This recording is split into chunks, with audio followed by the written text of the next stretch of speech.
Akalar, mana 8:00 da Wi-Fi обновление qilishni ko'rsatib o'tamiz. Xo'p, birinchi bo'lib telefonimizdan точка доступni nomi va parolini ko'rib olamiz. Internetlarni yoqib olamiz. Точка доступni ichiga kirib, xo'p, точка доступ nomi 12A va kodi 809 ekan.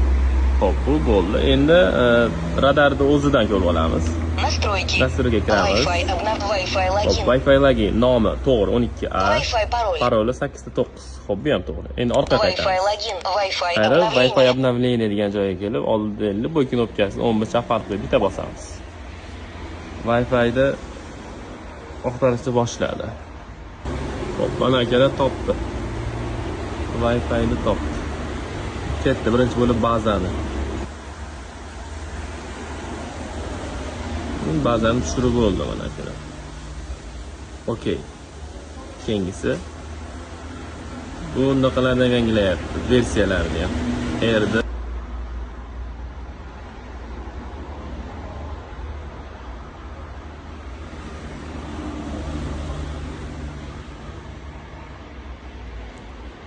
Alloh akalar, hamma programmalar tushirib proverka qilish kerak. Bo'ldi akalar, bitti. Обновление qilib bo'ldi Wi-Fi'ni. Загрузка tushirgan fayllarni загрузка qilib beradi.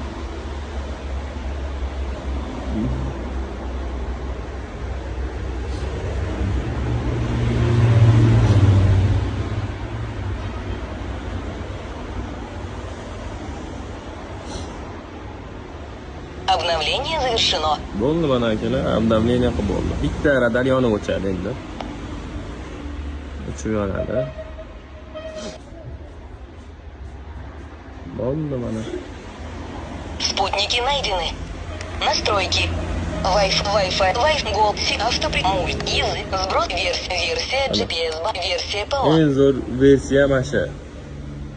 Nexus 3 ishlashlari yaxshi, pamyaq kamroq chilli. Версия Mana bu GPS. bazdagi 29.05.2025 bugungi kun. Настройки Pro. Настройки завершены.